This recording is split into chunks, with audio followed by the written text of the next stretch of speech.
Good morning, sixth class. Yesterday we were discussed on our chapter forms of government. In this chapter we discussed on the role of government and different forms of government like democratic and non-democratic and parliamentary and presidential.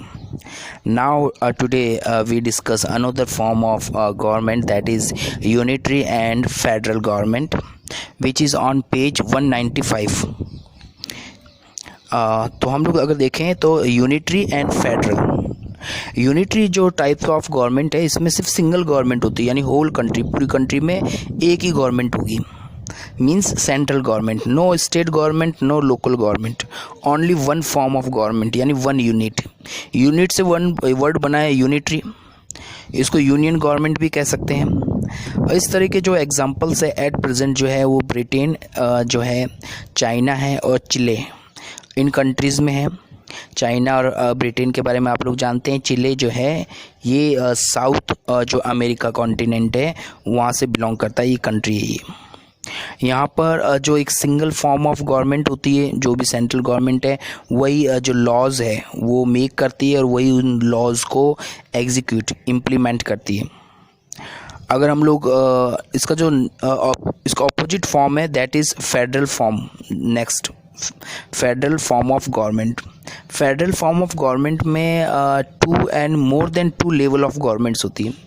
For example India में federal जो है form of government है और हमारे यहाँ पर three forms of government है, central government, state government and local government. और लोकल गवर्नमेंट में भी अर्बन और रूरल के अकॉर्डिंग टू और फर्दर क्लासिफिकेशंस है. तो फेडरल जो फॉर्म ऑफ गवर्नमेंट जैसा इंडिया में है, यहाँ पर central government, state government, local government से जो भी पावर्स है उनका डिस्ट्रीब्यूशन इक्वली डिस्ट्रीब्यूशन है. हर गवर्नमेंट को उनको पता है कि उनका वर्क क्या है. सेंट्रल गवर्नमेंट के पास में अपने स्पेसिफिक पावर्स है, स्टेट के पास में अलग है. और सेंट्रल लेवल पे, कंट्री लेवल के जो भी इश्यूज़ है उस पे लॉ मेकिंग का जो वर्क है वो सेंट्रल गवर्नमेंट करेगी, उसको वो अप्लाई करेगी. फॉर एग्जांपल डिफेंस से रिलेटेड कोई चीज़ है, कम्युनिकेशन, बैंकिंग से रिलेटेड, करेंसी है. और स्टेट लेवल के जो इश्यूज़ है उस पे लॉ बनाना और उसको अप्लाई करने का वर्क जो है स्टेट गवर्नमेंट का. फॉर एग्जांपल पुलिस वगैरह है, ट्रेड वगैरह है, एजुकेशन वगैरह है, इससे रिलेटेड. तो अगर इसके एग्जांपल्स की बात करें फेडरल गवर्नमेंट की, means two and more than two of government. India इसका एक बेस्ट एग्जांपल है. यूएसए है, आप लोग जानते हैं USA, United states of America. कौन से कॉन्टिनेंट में? नॉर्थ अमेरिका में. स्विट्ज़रलैंड, इसको हेवन भी कहा जाता है, ये कहाँ पर है? यूरोप के अंदर है. नाइजीरिया, ये कौन सी कंट्री है? ये एक अफ्रीकन कंट्री है. ब्राज़ील, ये भी जो है साउथ जो अमेरिकन कंट्री है. देन नेक्स्ट जो टॉपिक है दैट इज़ कॉन्स्टिट्यूशन. एक डेमोक्रेटिक जो कंट्री है उसके लिए कॉन्स्टिट्यूशन जो है वो एक प्राइम रिक्वायरमेंट है, सबसे इम्पोर्टेंट चीज़ है. और कॉन्स्टिट्यूशन जो है वो एक गाइडलाइन होती है, वो जो भी इंस्टीट्यूट्स है, जो भी इंडिविजुअल्स है, जो भी अथॉरिटीज़ है, उनको वो गाइड करती है कि आपको कंट्री को कैसे गवर्न करना है, कैसे वर्क करना है. मींस जो कॉन्स्टिट्यूशन है वो सेट ऑफ लॉज है, इसमें कुछ लॉ है, गाइडलाइंस है और वो डिफ़ाइन करती है, वो बताती है आपको कि कैसे सेंट्रल या स्टेट या जो भी डिफरेंट फॉर्म ऑफ गवर्नमेंट है वो कैसे रूल करेगी, कैसे मैनेज करेगी, कैसे गवर्न करेगी, उसको गाइड करती है वो. ये जो रूल्स है वो हमें ये रूल्स बताते हैं कि जो पावर्स है उनका डिस्ट्रीब्यूशन कैसे होगा, यानी कौन सी पावर्स सेंट्रल गवर्नमेंट के पास में रहेगी, कौन सी स्टेट गवर्नमेंट के पास में रहेगी, किस इशू, किस मैटर पे किसकी अथॉरिटी होगी. जैसे पुलिस की बात करते हैं, पुलिस पे अथॉरिटी किसकी होती है? स्टेट गवर्नमेंट की. जब हम लोग करेंसी की बात करते हैं, नेशनल लेवल पे जो करेंसी कौन पब्लिश करता है इसकी अथॉरिटी किसकी है? सेंट्रल गवर्नमेंट की. फॉर दिस टाइप ऑफ जो पावर्स डिस्ट्रीब्यूशन और अथॉरिटी है, इससे रिलेटेड जो कंसर्न्स है उस पे रूल बने हुए हैं कॉन्स्टिट्यूशन, ये गाइडलाइन है.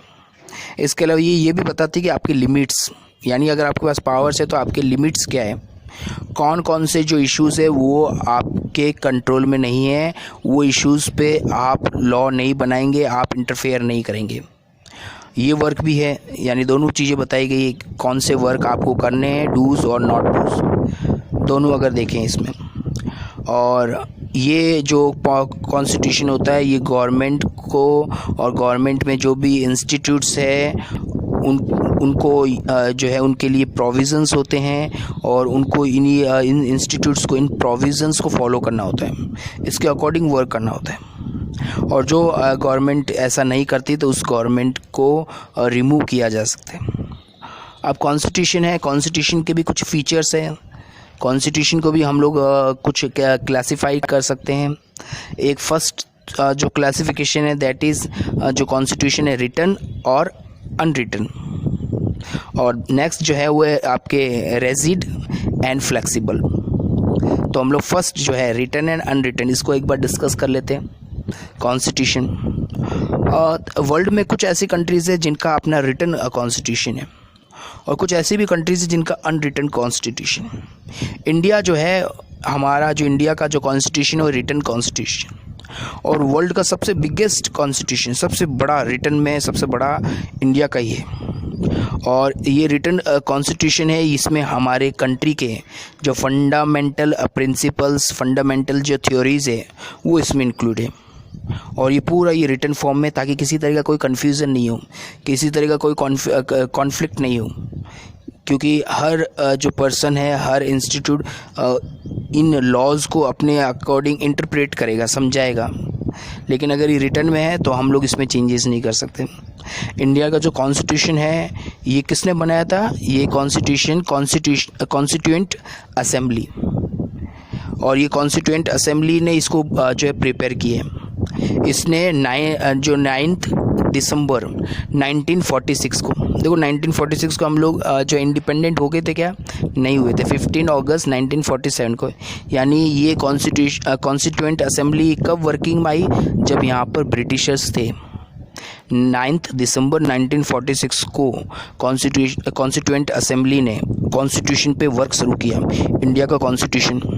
और ये कब जाके प्रिपेयर हुआ? ये 26 नवंबर 1949 को जाके प्रिपेयर हुआ। यानी इस पूरे जो है कॉन्स्टिट्यूशन असेंबली को, इसको कॉन्स्टिट्यूशन को प्रिपेयर करने में पूरे 2 ईयर्स 11 मंथ एंड 18 डेज़ लग गए इसको। ये जो कॉन्स्टिट्यूशन है इसमें हमारे जो सिटीजन्स, जो पीपल है, उनके एम, हमारी जो भी एम है उसको इसमें इंक्लूड किया गया है। हमारे जो लीडर्स, उनको ये विज़न देता है कि आखिर उनको किस तरह से वर्क करना है, उनका क्या रोल होगा। और इस तरह से अगर हम लोग देखें तो ये हमारे जो फंडामेंटल राइट्स, हमारी जो रिक्वायरमेंट्स है उनको ये प्रोटेक्ट करता है।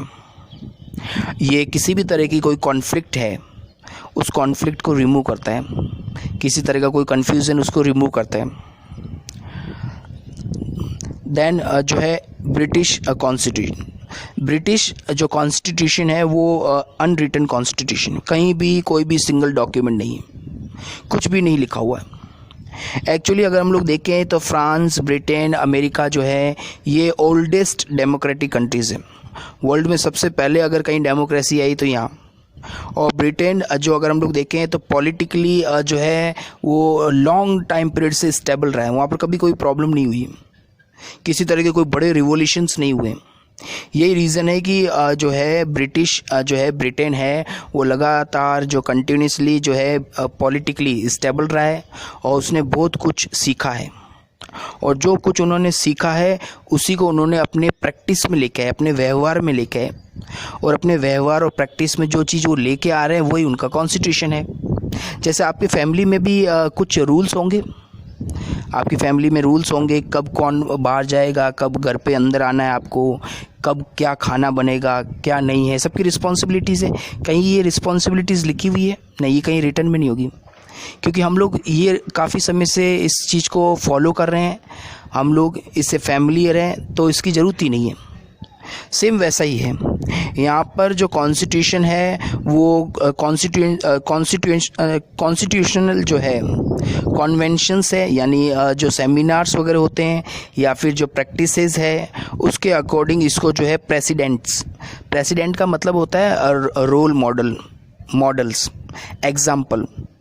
यहाँ पर ये होता है कि कोई वर्किंग इंस्टीट्यूट है, अगर वो कोई रोल मॉडल के तौर पे आता है, किसी इंस्टीट्यूट ने बहुत अच्छा वर्क किया है, तो उसी को रोल मॉडल बनाकर उसको बाकी इंस्टीट्यूट्स में इम्प्लीमेंट कर दिया जाता है और एक तरह से लॉ बन जाता है, एक तरह से कॉन्स्टिट्यूशन बन जाता है। तो अगर हम लोग देखें तो ये लोग जो है अपने प्रैक्टिस में जो भी बेस्ट चीज़ें होती है इसको एडॉप्ट किया जाता है और यही उनके जो है statutes and acts of parliament. Statutes का मतलब यहाँ पर लॉ है। यही आज उनकी जो डेली रूटीन और कंटिन्यूसली जो ये प्रैक्टिसेस है, ये जो रोल मॉडल्स है, इन्हीं को स्टैट्यूट्स यानी लॉ लेजिस्लेचर का पार्ट बना दिया जाता है, उनकी पार्लियामेंट में उसको इंक्लूड कर लिया जाता है। नेक्स्ट जो टाइप है दैट इज़ जो है रिजिड एंड फ्लेक्सिबल। रिजिड का मतलब यहाँ पर है टफ, हार्ड। तो इंडियन जो कॉन्स्टिट्यूशन है वो रिजिड है और ब्रिटिश जो कॉन्स्टिट्यूशन है वो फ्लेक्सिबल है। तो रिजिड जो कॉन्स्टिट्यूशन होते हैं उसकी फीचर ये होता है कि उसमें किसी तरह के चेंजेस या अमेंडमेंट ईजी नहीं होते। अमेंडमेंट का मतलब यहाँ पर क्या है, चेंजेस, यानी कॉन्स्टिट्यूशन में चेंजेस करना वो ईजी नहीं है। यहाँ पर अगर आपको कोई अमेंडमेंट करना है तो इसके लिए आपको स्पेसिफिक जो प्रोसीजर्स है उनको फॉलो करना होता है। अगर आपको इंडिया में अगर कॉन्स्टिट्यूशन में चेंजेस करने हैं तो आपको सेंट्रल लेवल और स्टेट लेवल उसमें मेजॉरिटी चाहिए। मींस पार्लियामेंट में राज्यसभा और लोकसभा, पार्लियामेंट के 2 हाउसेस है, राज्यसभा एंड लोकसभा, इसमें आपको मेजॉरिटीज चाहिए और स्पेसिफिक मेजॉरिटी यानी जो है 2/3 मेजॉरिटी चाहिए, यानी 66%। यानी टोटल जो मेंबर्स है 100 है तो 67 जो मेंबर्स अगर यस करेंगे तभी वो अमेंडमेंट हो सकता है। तो ये टफ जो प्रोसीजर है अगर हम लोग देखें इंडिया के अंदर इतना इजी नहीं है। तो इंडिया और यूएसए जो है वो इस कैटेगरी में आते हैं। नेक्स्ट जो हमने बताया था फ्लेक्सिबल, इसका बेस्ट एग्जांपल है ब्रिटेन। यहाँ पर जो अमेंडमेंट और चेंजेस हैं वो ईजिली आप कर सकते हैं और यही रीज़न है कि इसको हम लोग फ्लेक्सिबल कहते हैं। ये नॉर्मल लॉ मेकिंग प्रोसीजर के थ्रू हो जाता है। जैसे हम लोग नॉर्मल कोई लॉ बनाते हैं किसी तरह का कि चालान का रेट अब ये होगा, ये चालान कटेगा, ये जो है पनिशमेंट मिलेगी, उस तरह से सिंपल तरीके से जैसे हम लोग लॉ बनाते हैं वैसे ही आप इसमें सिंपली इसको चेंजेस कर सकते हैं। तो ब्रिटेन का जो कॉन्स्टिट्यूशन है वो काफ़ी फ्लेक्सिबल है। Next page 196, franchise. फ्रेंचाइज जो वर्ड है इसका मतलब होता है राइट टू कास्ट वोट।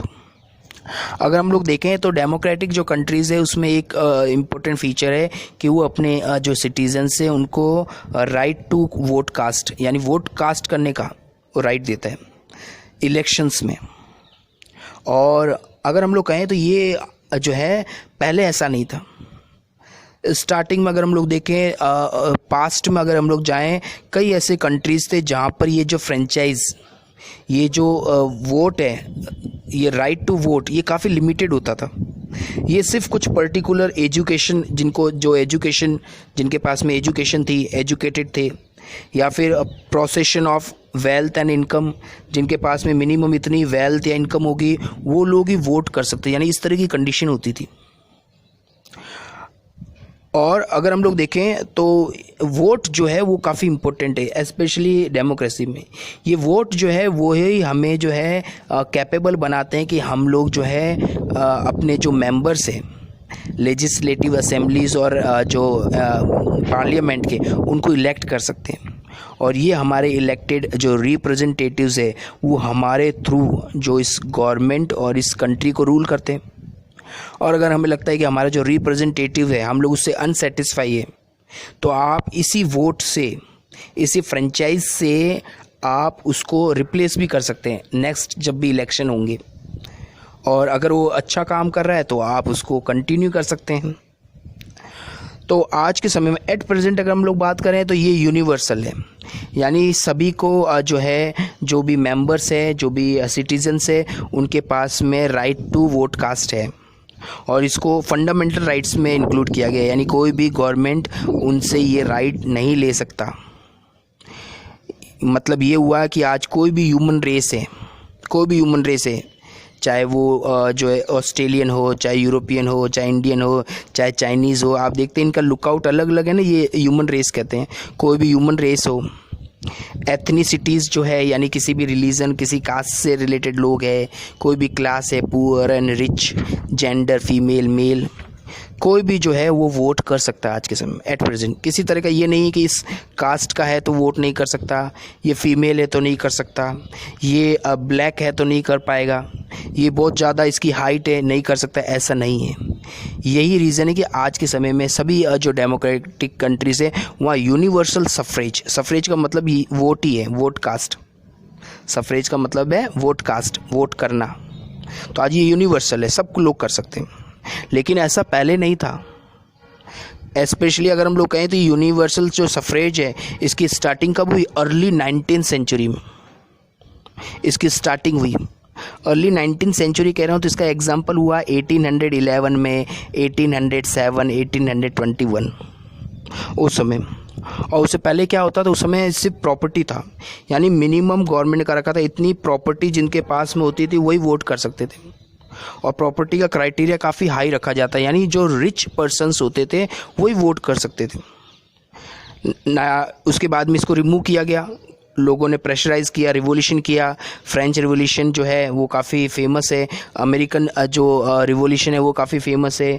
ये रिवॉल्यूशन हुए और उसके बाद में ये प्रॉपर्टी वाला हटा दिया गया। लेकिन फिर भी वोट कौन कर सकते थे? ओनली मेल, फीमेल नहीं कर सकते थे। फीमेल को तो जो वोट राइट है, वोट का जो राइट है वो आपको 19th और 20th सेंचुरी में, यानी 1940s और 1950s में जाकर जो फीमेल है उनको वोट करने का राइट मिला।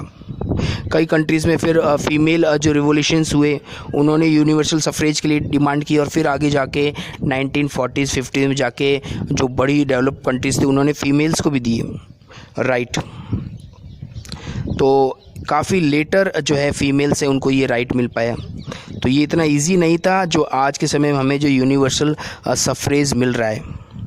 इसके अलावा अगर हम लोग देखें तो हमारी जो सोसाइटी है उसमें कई तरह के डिफरेंट ग्रुप्स होते हैं, एथनिसिटी ग्रुप्स होते हैं, यानी अलग अलग कास्ट हो सकते हैं, अलग अलग जो है सेक्ट जो है, अलग अलग जो रिलीजन्स है। लेकिन एट प्रेजेंट जो है आप किसी भी इस तरह के जो एथनिसिटी, इस तरह के जो डिफरेंट सोशल ग्रुप्स है उसको लेकर किसी तरह का डिस्क्रिमिनेशन नहीं कर सकते। आप उसको डिस्क्रिमिनेशन के थ्रू उसको वोट कास्ट से नहीं उसको रोक सकते। इसका एग्जांपल है आपके साउथ अफ्रीका। साउथ अफ्रीका कहाँ है? अफ्रीका के अंदर। ये साउथ अफ्रीका जो है ये ब्रिटिश कॉलोनी थी, जैसे हम लोग इंडिया ब्रिटिश कॉलोनी थी। यहाँ पर जो ब्रिटिशर्स थे वो थे वाइट, और यहाँ के जो नेटिव पर्सन्स हैं, यहाँ के जो लोग हैं मूल निवासी, वो ब्लैक हैं, काले कलर के। तो वहाँ पर जो वोट था 1994 से पहले, वहाँ पर सिर्फ वोट कास्ट का राइट किसको था? ये यूरोपियन जो गोरे लोग थे, वाइट लोग थे, यूरोपियंस। यहाँ वाइट का मतलब यूरोपियंस है, तो सिर्फ यूरोपियंस ही वोट कर सकते थे। और यहाँ के जो नेटिव पर्सन्स थे वो सब के सब ब्लैक थे, वो वोट नहीं कर सकते थे। तो यहाँ पर जो है ये जो है अपार्थाइड, इस अपार्थाइड का मतलब होता है रंग भेद की नीति, यानी स्किन कलर के हिसाब से जो है डिस्क्रिमिनेशन करना। और आगे जाके 1994 में यहाँ पर थ्री मल्टी पार्टी जो सिस्टम बना, कई पार्टीज़ ने मिलकर, ये जो पार्टीज़ है ये इन ब्लैक लोगों को रिप्रेजेंट कर रही थी। ये जब मेजॉरिटी में आई और उन्होंने एक अमेंडमेंट करके 1994 में पहली बार ये जो अपार्थाइड जो रंग भेद की ये जो पॉलिसी थी इसको हटा दिया, और उसके बाद में वहाँ पर यूनिवर्सल सफरेज कर लिया, यानी चाहे वो ब्लैक हो चाहे वो वाइट हो, वो वोट कर सकते हैं। तो अगर हम लोग देखें तो आज भी अगर हम लोग देखें तो यूनिवर्सल सफरेज का मतलब ये नहीं कि हर कोई दे सकता है। मींस 1 साल का बच्चा भी, 5 ईयर का जो स्टूडेंट है वो भी, सब नहीं दे सकते हैं। इसमें भी कुछ लोगों को जो है उनको ये पावर देने से डिनाइड किया गया है। अब कौन कौन पावर आज के समय में नहीं दे सकते? एक तो वो नहीं दे सकते जो मेंटली इल है, मेंटली डिस्टर्ब है ना, वो नहीं दे सकते हैं। या जो क्रिमिनल एक्टिविटीज़ में बिलोंग है, जो क्रिमिनल्स है उनको इससे रोका जाता है। प्लस जो है हर कंट्रीज़ में 18 एंड मोर देन 18 जो है एडल्ट्स जो है उन्हीं को वोट दिया जाता है, क्योंकि 18 और 18 से बिलो है उनको हम लोग जो है माइनर एज मानते हैं, उनको हम लोग डिपेंडेंट मानते हैं। इस यही रीज़न है कि उनको ये राइट नहीं दिया गया है। तो इस तरह से हम लोग देख सकते हैं इस फीचर में फॉर्म्स ऑफ गवर्नमेंट और जो डेमोक्रेटिक जो फीचर्स हैं उससे रिलेटेड कुछ प्रोविजंस है, उस पर हमने डिस्कस किया। Thank you class.